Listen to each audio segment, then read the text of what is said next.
जय श्री कृष्ण, जय श्री राधे।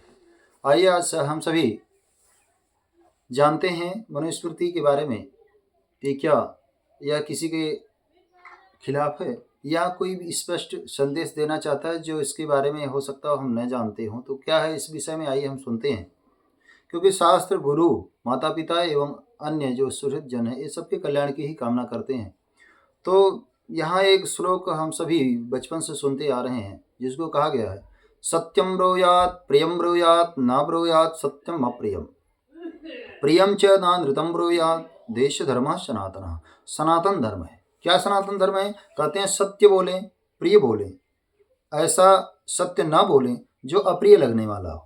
जैसे एक शब्द होता है, किसी को भी हम कहते हैं चाची जी, माता जी, यदि वही शब्द के बारे में हम कहें कि हमारे काका की पत्नी या पिता की पत्नी आदि शब्दों का हम प्रयोग करें तो सुनने में बड़ा ही कड़वा लगता है।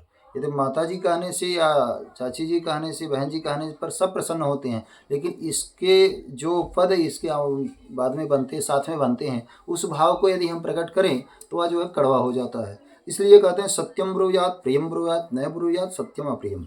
जो सत्य हो लेकिन प्रिय ना हो, ऐसी भाषा का प्रयोग नहीं करना चाहिए। ऐसा प्रिय भी न बोलना चाहिए जो असत्य हो, जो असत्य हो, अर्थात विष मिला हुआ लड्डू भी नहीं खिलानी चाहिए। यह स्पष्ट मत है। यह जो है मनुस्मृति के 4 अध्याय का 138वें नंबर का श्लोक है कि सत्य बोलना चाहिए, प्रिय बोलना चाहिए, और अप्रिय सत्य नहीं बोलना चाहिए, और प्रिय सत्य भी नहीं बोलना चाहिए कि विष मिला हुआ लड्डू भी नहीं देना चाहिए, और जहर मढ़ा हुआ लड्डू भी नहीं देना चाहिए। इसके संबंध में अन्य बातें कहते हैं कि किसी की हीनता वर्णन करनी चाहिए, किसी की बुराई देखनी चाहिए या नहीं देखनी चाहिए। अनेकों जगहों पर, अनेकों स्थानों पर यह शास्त्र में कहा गया है। तो यहाँ भी कहते हैं उद्योग करने पर यदि समृद्धि ना मिले तो अपमानित न करे, अपने आप को कुंठित न करे। क्या करे? मरते दम तक लक्ष्मी प्राप्ति के लिए और अपने धर्म के संचय करने के लिए प्रयासरत रहे। अर्थात जो विद्यार्थी है वह निरंतर विद्या रूपी धन का संचय करने में लगा रहे, जो धनार्थी है धन के संचय में लगा रहे, और जो मोक्षकामी है वह मोक्ष के साधनों में निरंतर लगा रहे, कभी भी अपने को हार न माने। और दूसरे शब्दों में अन्य बात बताते हुए कहते हैं देखिए, किसी भी अवस्था में किसी को अपमानित नहीं करना चाहिए। मान लीजिए किसी कोई कुरूप हो गया है, किसी की एक आंखें हैं, किसी की एक हाथ एक पैर हैं, अथवा कोई विकृत अंगों वाला, विकृत स्वरूप वाला हो, मूर्ख हो, ऐसे व्यक्ति को उसके दोष को बता करके अपमानित नहीं करना चाहिए। अपमानित करने के उद्देश्य से उसको जो है नहीं बोलना चाहिए। कहते हैं हीनांगान अतिरिक्तांगान विद्याहीनान योधिकान रूपद्रव्य विहीनांश जातिहीनांश नाक्षिपेत। कहते हैं जो हीन अंग वाले हैं, अर्थात जो कोई अंग है, और जो अधिक अंग वाले, जैसे कोई 6 अंगुल वाले होते हैं, ऐसे अधिक अंग वाले मूर्ख हों, कुरूप हों, वृद्ध हों, दरिद्र हों, और हीन जाति में, हीन जाति का तात्पर्य है जिसका जन्म ऐसे स्थान पर हुआ है, ऐसे समुदाय में हुआ है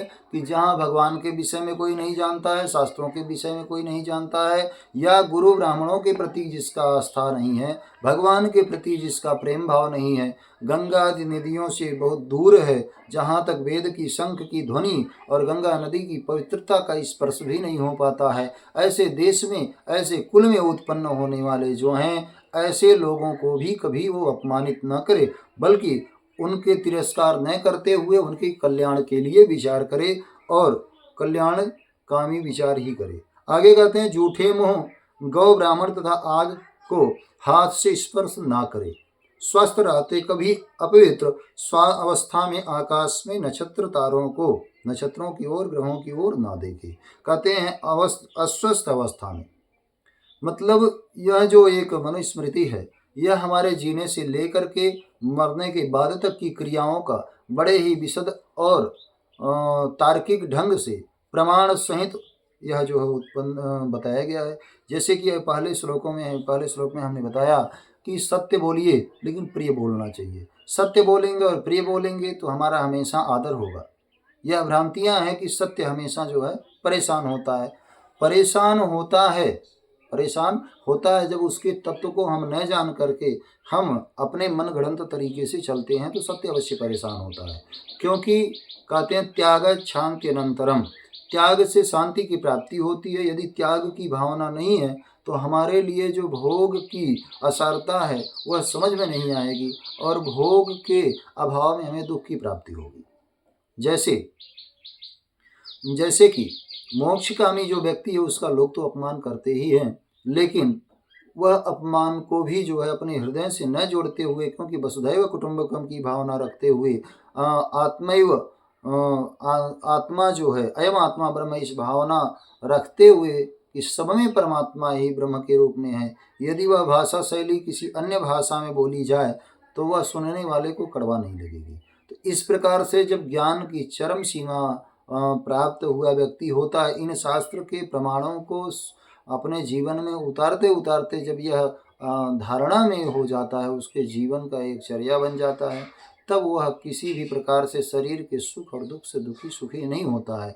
लेकिन यह स्थिति प्राप्त करने के लिए भी इन साधनों का हमें जो है अध्ययन करना चाहिए, अपने ऊपर लागू करना चाहिए। इसमें अनेकों जगह बताया गया है कि देवता, गुरु, राजा, स्नातक मतलब होता है आचार्य या किसी विद्या का विशेष पारंगत व्यक्ति हो, ऐसे और जो है दीक्षित मतलब होता है जो यज्ञ इत्यादि में दीक्षा ले चुके हों, यज्ञ के नियम में बंध चुके हों, ऐसे लोगों की छाया को ना लागे।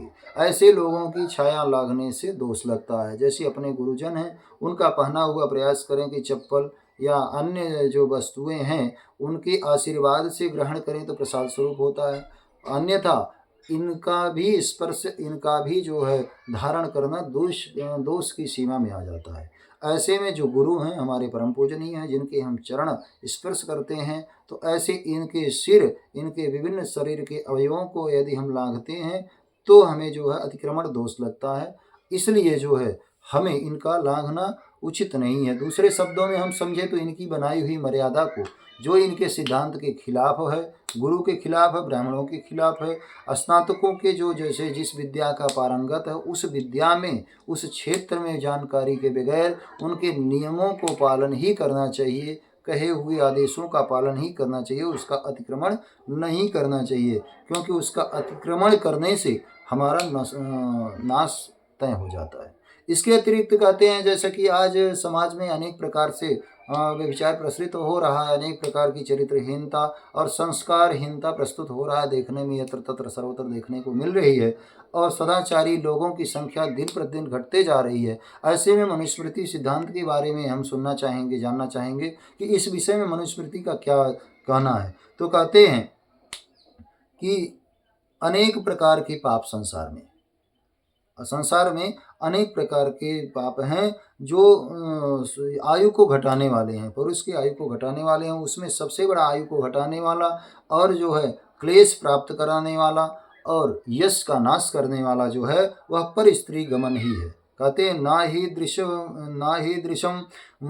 दृश्यमनायुष्यम लोके किंचन विद्यते यादृशम पुरुषस्य परदारोपसेवनम।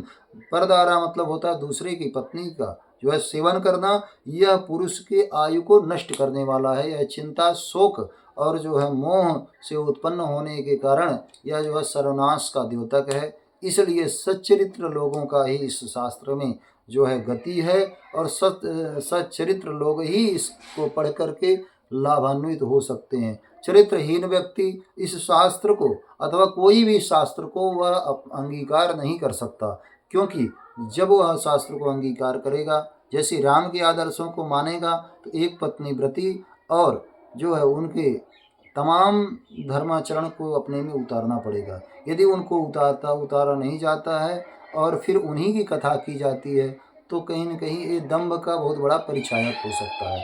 इसलिए हमारे इस मनुस्मृति में अनेक प्रकार के जो है श्रेष्ठ सिद्धांत बताए गए हैं, और जब अनेक प्रकार के सिद्धांत बताए गए हैं तो हमें उसमें सत्य ढूंढने का प्रयास करना चाहिए।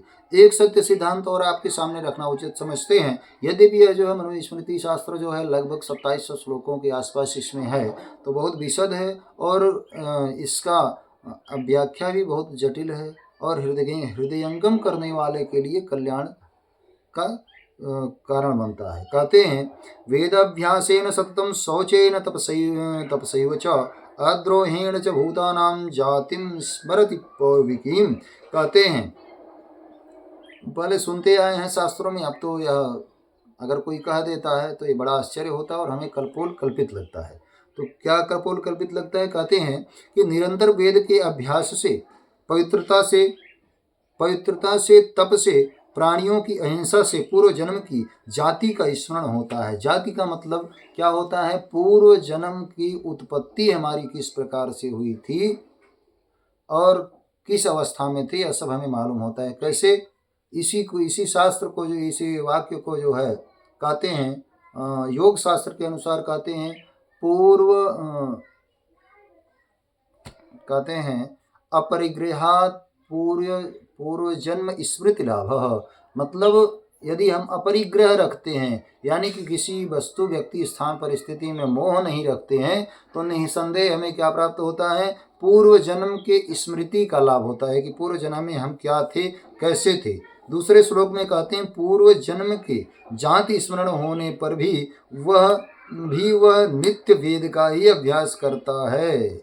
निरंतर अभ्यास से वह अनंत सुख अर्थात मोक्ष को प्राप्त होता है। कहने का तात्पर्य इस प्रकार जो अहिंसा, प्राणियों के प्रति दया का भावना रखता है, सब में परमात्मा दृष्टि रखता है, सत्य, शौच इत्यादि नियमों का पालन करता है और जो है आलस्य रहित हो करके वेद के अध्ययन में तत्पर रहता है, अर्थात एक तरफ से वह सत्य सिद्धांत की हमारा जो है न जायते मृते वा कदाचित् नायं भूत्वा भविता वा न भूयः, यह जो है शाश्वत सिद्धांत को पढ़ करके हृदय में बैठाता रहे और पवित्रता से जो हृदय में अनेक प्रकार की दुर्बलताएं हैं, जैसे कि काम, क्रोध, लोभ, मोह इत्यादि जो हैं, यह हमें असमर्थता देने वाली हैं, इससे दूर पवित्रता का स्थान है। पवित्र होने पर यह सब दूर हो जाते हैं। साथ में जो है सभी प्राणियों के प्रति प्रेम का भाव होना, सबको अपने आत्मस्वरूप मानना, ऐसे निरंतर अभ्यास से पूर्व जन्म की स्मृति लाभ होती है। और पूर्व जन्म के स्मृति की जब लाभ हो जाती है कि पूर्व जन्म में जैसे कि कोई भी हम देवता थे या मनुष्य थे या कोई ज्ञानी संत थे, ज्ञान होने पर भी वेद का अभ्यास न त्यागे, वेद का अभ्यास करता रहे, सज्जनों का अभ्यास करता रहे। यही जो है इस सिद्धांत का प्रतिपाद्य विषय है कि सबको भोग और मोक्ष देने के यह काबिल हो। आज समस्या यह उत्पन्न हो रही है सभी जगह कि आज के मनुष्य प्रायः अपने पेट से ज़्यादा कुछ नहीं सोचते, अपने भौतिक सुखों से ज़्यादा कुछ नहीं सोच पाते हैं। इसलिए जहाँ उनके शास्त्र उनके सापेक्ष कहता है, तहाँ तो शास्त्र की सुनते हैं कि भाई शास्त्र कहते हैं, और जहाँ उनके सापेक्ष वह बात नहीं कही जाती है, कोई त्याग की बात कहता है अथवा उनके दंभ पाखंड का उजागर करने वाला शास्त्र वाक्य होता है, तो कहते हैं अब हमें शास्त्रों में संशोधन चाहिए। बताइए मनुष्य कितना स्वार्थी और कितना गिरा हुआ होता चला जा रहा है कि शास्त्र जो सबके पिता स्वरूप हैं, जो त्रिकाल आबादित सत्य को उजागर करने वाले हैं, इसमें भी वह जो है अपना स्वार्थ देख करके उसकी भी महिमा को स्वीकार करने को तैयार नहीं है। तो भला जिसका सिद्धांत एक निश्चित नहीं है, भला ऐसे सिद्धांत पर भला कौन विश्वास कर सकता है? ऐसे में हमें शास्त्र और गुरु से कभी भी अपना पीछा नहीं छुड़ाना चाहिए। गुरु के सानिध्य में बैठ करके शास्त्रों का अध्ययन जब किया जाता है तो वह निश्चित रूप से भोग और मोक्ष को देने वाला होता है। इसलिए भोग और मोक्ष को की प्राप्ति के लिए हमें जो मनुष्य शरीर मिला हुआ है, इसका सदुपयोग करते हुए हमें ज्ञानवर्धक कथाएं, ज्ञानवर्धक शास्त्रों को, ज्ञानवर्धक जो है क्रियाओं को हमें जो है उसका अनुष्ठान करना चाहिए, जिससे हम इस जन्म में अपने अनंत जन्मों से भटक रहे जो इस संसार में दुख पा रहे हैं, भगवान ने कृपा करके हमको यह मनुष्य शरीर दिया है। इस शरीर के प्रत्येक श्वास प्रश्वास से हमें भगवान का चिंतन करना चाहिए, भगवान का स्मरण करना चाहिए, जिससे हम जो है सभी शास्त्रों के अर्थों के स्वरूप जो साक्षात कहते हैं प्रणव सर्ववेदेषु, अर्थात सभी वेदों का प्रतिपाद्य विषय जो है प्रणव, अर्थात भगवान का निरंकार स्वरूप है, तस्य वाचिकः प्रणव